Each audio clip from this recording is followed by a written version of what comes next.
اللهم صل على محمد وآل محمد۔ اس طرح سے ایک عمل کا آغاز ہو رہا ہے جس کو عمل ام داؤد کہا جاتا ہے، اور آپ حضرات اس عمل میں غالباً اس کے پہلے شریک بھی ہو چکے ہیں۔ 15 تاریخ کو یعنی بدھ کے دن 3 بجے ظہرین کی نماز کے بعد 3 بجے کسی بڑی مسجد ہے، مسجد عیسیٰ محفوظ میں انشاءاللہ ام داؤد کے اعمال جیسے انجام دیے جاتے ہیں انجام دیے جائیں گے۔ اس میں مقدمتاً بہتر یہ ہے کہ انسان 3 دن روزہ رکھے، یعنی کل آنے والا دن 13، 14 اور 15 3 دن روزہ رکھنا مستحب ہے اس عمل ام داؤد کے لیے، جس کے بارے میں تاریخ میں جو واقعہ ملتا ہے کہ ام داؤد کون ہے؟ داؤد اس شخصیت کا نام ہے جو امام جعفر صادق علیہ السلام کے رضائی بھائی تھے، یعنی جن خاتون کا دودھ مولا امام جعفر صادق نے پیا ہے وہ جناب داؤد کی والدہ تھیں اور ان کا نام تھا فاطمہ۔ جب بنی عباس کے مظالم اپنے آخری درجے کو پہنچے اور منصور دوانیقی نے چاہا کہ آل محمد کا خاتمہ کر دیا جائے تو جن لوگوں کو گھروں سے گرفتار کرایا گیا ان میں یہ داؤد بھی تھے، اور ان کو گرفتار کر کے عراق لایا گیا۔ ظاہر ہے کہ اب اس دور کے حالات کے اعتبار سے جب ماں کو معلوم ہو گیا کہ میرا بیٹا گرفتار ہو گیا تو اس کے معنی کہ اب زندہ رہنے کا کوئی سوال نہیں ہے، اس لیے جس کو گرفتار کر لیا گیا اسے زندہ کو چھوڑا جائے گا، کوئی گھر میں رکھ کے دعوت کرنے کے لیے تو بلاتا نہیں ہے، بلائے اسی بات سے کہ زندگی کا خاتمہ کر دیا جائے، یہاں تک کہ صبح و شام رونا گریہ و زاری کرنا، اللہ کی بارگاہ میں دعا کرنا، یہ ام داؤد کی والدہ جناب فاطمہ کا ایک مستقل مشغلہ تھا۔ یہاں تک ایک دن آیا کہ امام جعفر صادق علیہ السلام بیمار ہوئے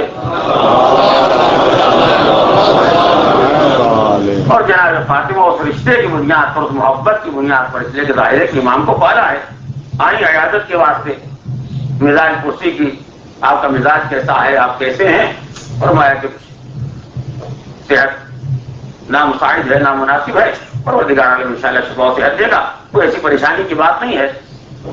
امام کی مزاج پرسی کرنے کے بعد ام داؤد جناب فاطمہ جانا چاہتی تھی کہ ایک مرتبہ امام صادق نے سوال کر لیا اور داؤد کا کیا حال؟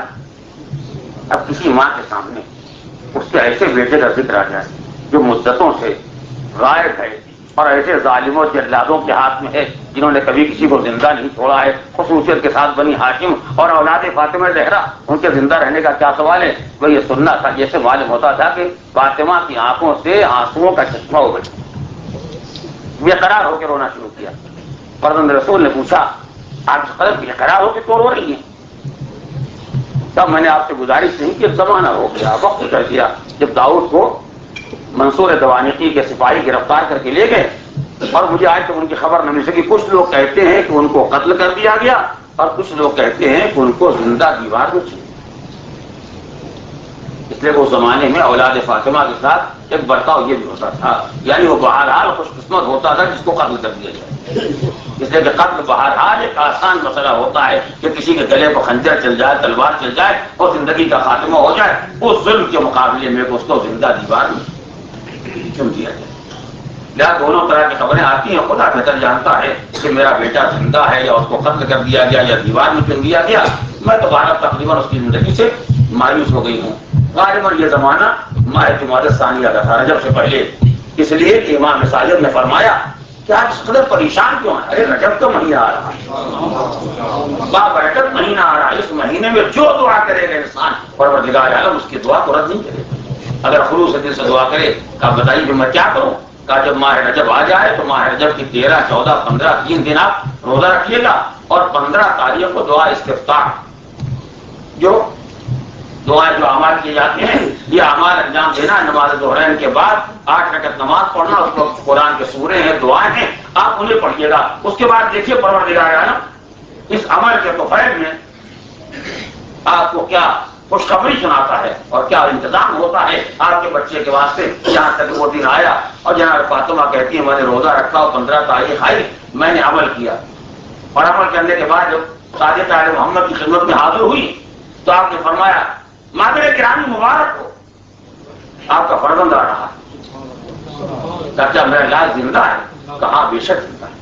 اور میں قریب آپ کی خدمت میں آنے والا ہے. تھوڑا وقت گزرا تھا کہ ایک مرتبہ ماں گھر میں بیٹھی ہوئی دیکھا گھر کا دروازہ کھلا اور بیٹا ماں کے سامنے آیا. ماں نے پڑھ کے اپنے بچے کو گلے سے لگا دیا. کون سوچ سکتا ہے اس ماں کی مسرت کا کیا حالت ہو, اس نے اتنی مایوسی کے بعد اپنے بیٹے کو پا لیا. بس یہ سننا تھا. اور یہ منظر دیکھنے کے بعد فاطمہ بے چین ہو گئی. کہا بیٹا میں تو سمجھی تھی تیری زندگی کا خاتمہ ہو گیا ہوگا, لوگوں نے خبر بھی دی تھی کہ تجھے قتل کر دیا گیا ہے, زندہ دیوار میں چن دیا گیا, تو کیسے زندہ آ گیا؟ مادر گرامی میں تو قید خانے میں تھا اور جتنے مظالم ہو سکتے ہیں سارے مظالم مجھ پر ڈھائے جاتے تھے اور میں سب برداشت کر رہا تھا. مگر ایک دن میں نے عجیب و غریب منظر دیکھا, اور یہ منظر دیکھا کہ سپاہی حکومت کے چلے آ رہے ہیں اور آگے کہا چلیے آپ کو دربار میں بلایا گیا ہے. مجھے دربار میں حاضر کیا گیا. جب میں حاکم کے سامنے آیا تو حاکم نے کہا ہم نے تم کو رہا کر دیا اس لیے کہ تمہاری ماں تمہارا انتظار کر رہی ہے. آج یہ خیال کرتا ہوں تمہاری ماں تمہارا انتظار کر رہی ہے, لہٰذا ہم نے تم کو رہا کر دیا اور 10,000 انعام بھی دیا. ساتھیوں کو حکم دیا گیا سپاہیوں کو کہ انہیں فوراً ان کے وطن ان کے گھر پہنچا دیا جائے اور بیٹوں کو ماں سے ملا دیا جائے. یہ حکم ملا تو مجھے حیرت ہو گئی کہ آخر ایک بار یہ کون سا انقلاب آ گیا, یہ کون سا انقلاب آ گیا کہ ایسا جلاد ایسا ظالم انسان مجھے رہا کرنے پر اور انعام دینے پر تیار ہو گیا. تو اس نے خود یہ بیان کیا کہ میں نے رات کو خواب میں دیکھا, میں سو رہا تھا کہ میں نے خواب میں دیکھا کہ جیسے کوئی بزرگ سامنے آئے ہیں اور ہاتھ میں تلوار لیے ہوئے ہیں. کیا خبردار اگر اس کے بعد میرا بیٹا تیری قید میں رہا تو میں تجھے زندہ چھوڑنے والا نہیں. یہ طے کر لے کہ ابھی میرے لال کو رہا کرنا ہے. اس لیے کہ اس کی ماں اپنے بیٹے کے غم میں بے قرار ہے. مولا کائنات کی ذوالفقار کو دیکھنا تھا, اس تلوار کو دیکھنا تھا کہ لرز گیا اور جیسے خواب سے چونکا ویسے ہی حکم دے دیا کہ داؤد کو رہا کر دیا جائے. یہ اس عمل کی برکت ہے جس کو عمل ام داؤد کہا جاتا ہے, یعنی تعلیم ہے امام جعفر صادق کی اور عمل کیا ہے فاطمہ داؤد کی ماں نے.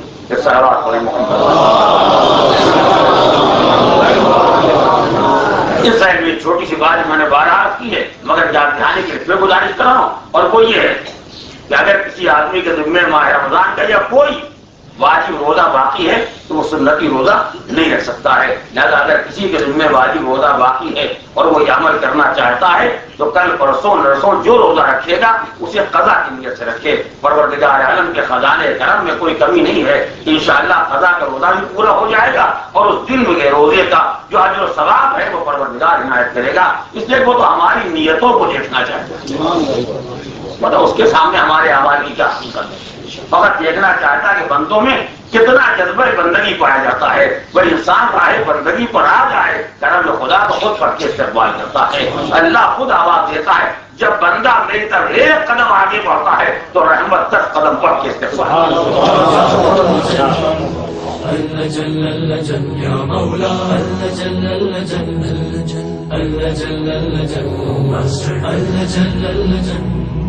اللجن يا صاحب السماء